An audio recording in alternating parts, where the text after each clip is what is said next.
Bismillahirrahmanirrahim. Assalamualaikum warahmatullahi wabarakatuh. Yang saya hormati kepada Ibu Atikoh selaku dosen pengampu mata kuliah Bahasa Indonesia.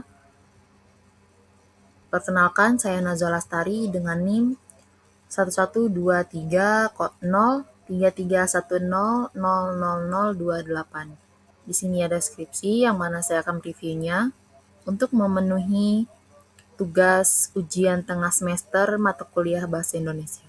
Nah, di sini saya mengambil skripsi yang berjudul Filsafat Sejarah menurut Ibnu Khaldun dan Karl Marx, yang merupakan skripsi daripada kakak tingkat saya yaitu Kak Khairul Ihsan, yang merupakan mahasiswa lulusan program studi Akidah dan Filsafat Islam, satu jurusan dengan saya. Nah, dalam skripsi ini saya mendapat 2 informasi. Yang pertama yaitu tentang penulisan skripsi, yang kemudian yang kedua yaitu sejarah menurut Ibnu Khaldun dan Karl Marx. Oke, di sini dapat kita lihat teman-teman, dalam penulisan skripsi itu menggunakan font Times New Roman. Bagian awal nih ada namanya lembar sampul. Berisi diantaranya yaitu judul skripsi. Di sini bisa kita lihat ada filsafat sejarah menurut Ibnu Khaldun dan Karl Marx.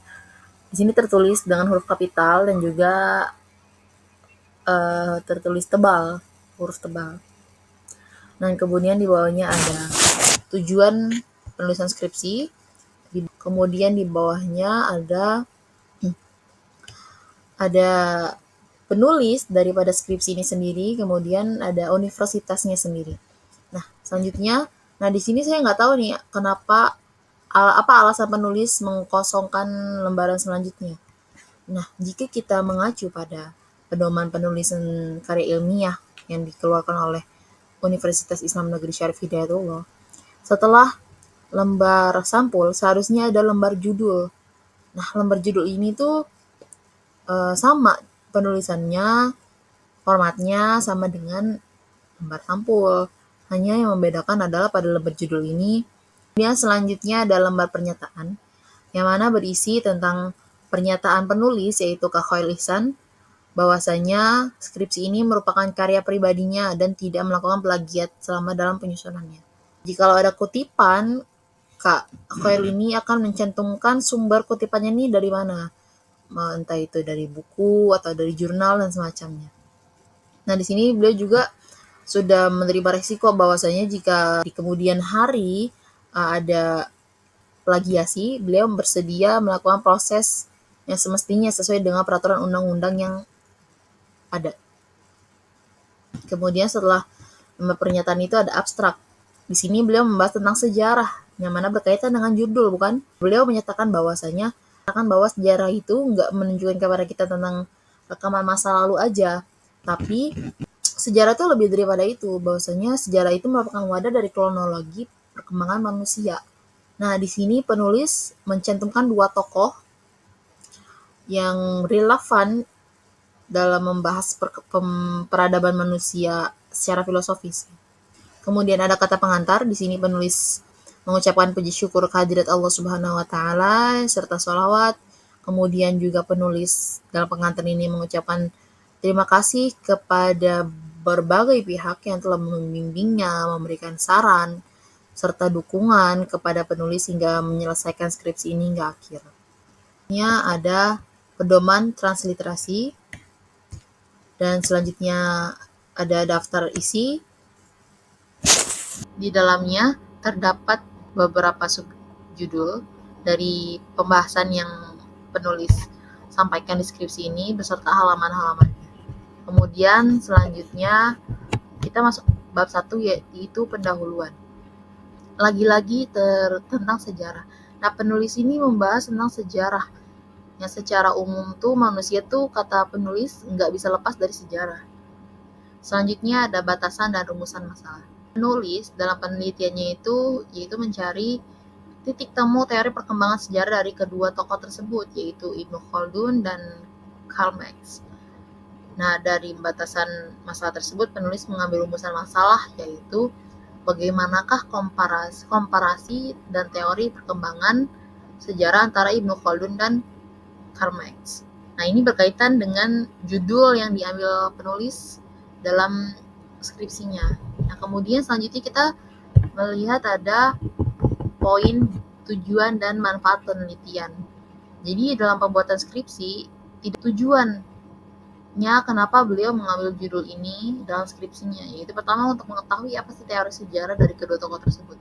Yang kedua yaitu untuk mengetahui bagaimana komparasi kedua tokoh mengenai perubahan sejarah. Kemudian ada metode penelitian. Dalam metode penelitiannya ini penulis memakai dua metode. Yang pertama itu pengumpulan data. Metode penelitian selanjutnya yaitu ada analisis data. Nah, analisis datanya ini peneliti itu menggunakan metode deskriptif dan komparatif. Selanjutnya ada teknik penulisan. Nah, jadi penulis sudah sesuai ya dengan pedoman yang ditetapkan oleh kampus. Selanjutnya kita masuk ke bab kedua yaitu biografi dan latar belakang pemikiran Ibnu Khaldun. Dalam autobiografinya atau riwayat hidup yang beliau tulis sendiri menyebutkan nama dan nasabnya yaitu Abdul Rahman bin Muhammad bin Al-Hasan bin Jabir bin Muhammad bin Ibrahim bin Abdul Rahman bin Khaldun, yang mana beliau ini lahir di Tunis pada tanggal 27 Mei 1332 Masehi. Ibnu Khaldun ini punya rasa ingin tahu yang tinggi terhadap beragam ilmu. Maka dari itu ia menggali kajian sejarah, kan bahwa penulis mencantumkan 3 karya Ibnu Khaldun yang diantaranya yaitu Muqaddimah, kemudian ada autobiografi yang sempat kita singgung tadi saat kita menjelaskan tentang biografinya. Kemudian yang ketiga ada kitab Al-Ibar. Nah, Ibnu Khaldun itu membahas bahwa bahwa zaman nomaden itu berakhir setelah manusia menciptakan permukiman yang kemudian menjadi negara. Menurut Ibnu Khaldun, sejarah itu bergantung pada pemimpin suatu negara. Karena ambisi itu berasal dari penguasanya, dan sedangkan kekuatan untuk memenuhi ambisi tersebut itu berasal dari rakyatnya, ya, yaitu pembahasan mengenai biografi dan latar belakang pemikiran Camex. Akhir pada tanggal 5 Mei 1818 di Trier, monarki Prusia dari pasangan Heinrich Marx dan Henrietta Pressburg, yang mana kedua orang tuanya ini merupakan orang Yahudi yang lahir di Eropa. Oke, selanjutnya ada karya-karyanya Karl Marx. Penulis menuliskan bahwa Karl Marx ini lebih banyak daripada karya-karyanya Ibnu Khaldun. Nah, kemudian kita beranjak ke pembahasan selanjutnya yaitu latar belakang pemikiran filsafat sejarah Karl Marx. Bahas apa yang akan dibahas ini tidak bertolak dari pengukuran antara masa lampau dan masa depan. Sejarah sendiri adalah gagasan yang diciptakan oleh manusia. Seperti halnya waktu, tempat, ide, semuanya adalah kesadaran manusia. Jadi kita masuk ke bab 4 yaitu komparasi filsafat sejarah Ibnu Khaldun dan Karl Marx.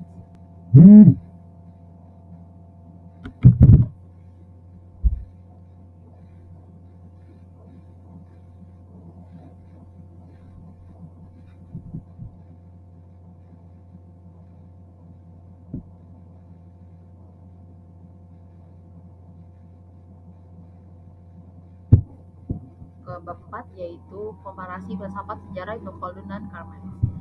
Nah, yang pertama itu menulis membahas bahwasanya masyarakat tuh fokus atas terjadinya sebuah perubahan sejarah. Nah, di sini tuh makanya penulis tuh menulis dan membahas tentang asal terciptanya masyarakat beserta poin-poin komparasinya dari pemikiran Ibnu Khaldun dan Karl Marx.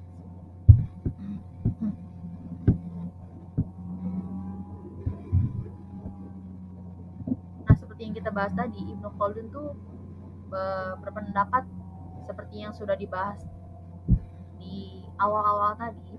Nah, Ibnu Khaldun itu berpendapat bahwasanya sejarah itu bergantung pada pemimpin suatu negara. Nah, makanya di sini dijelaskan lagi bahwasanya Ibnu Khaldun itu menyatakan bahwa masyarakat tidak dapat terlepas dari pemimpinnya.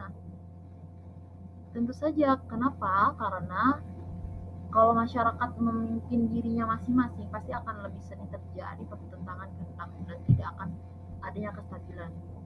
Karena tidak ada pemimpin, maka banyak percekcokan, kemudian tidak ada yang mengatur, akhirnya akan sangat sering terjadinya pertentangan.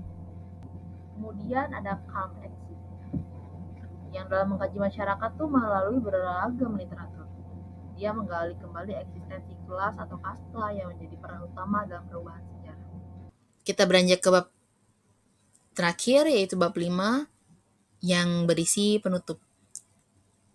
Pada bab ini, penulis membuat poin pertama, yaitu poin kesimpulan. Penulis memperoleh kesimpulan bahwa kedua tokoh ini, yaitu Ibnu Khaldun dan Karl Marx, memandang sejarah secara kritis tanpa terpengaruh dengan apa kata sejarah itu sendiri. Meskipun ada perbedaan zaman, namun tetap kontribusi keduanya patut diapresiasi. Kemudian secara garis besar, teori yang dirumuskan oleh Ibnu Khaldun memiliki bentuk siklus atau pengulangan. Sementara dalam teori materialismenya Karl Marx memuat teori yang berciri linear atau peradaban yang melaju lurus. Nah, di sini juga penulis meminta saran-saran kepada pembaca, kepada dosen pembimbing, kepada siapapun yang melihat karyanya ini untuk memberikan saran kepada penulis terkait karya yang ia buat ini. Nah, yang terakhir ada daftar pustaka. Ternyata penulis ini menggunakan banyak sekali referensi dalam pembuatan karyanya ini. Demikian review skripsi dari saya mengenai filsafat sejarah menurut Ibnu Khaldun dan Karl Marx nya karya Kak Khairul Ihsan. Wassalamualaikum warahmatullahi wabarakatuh.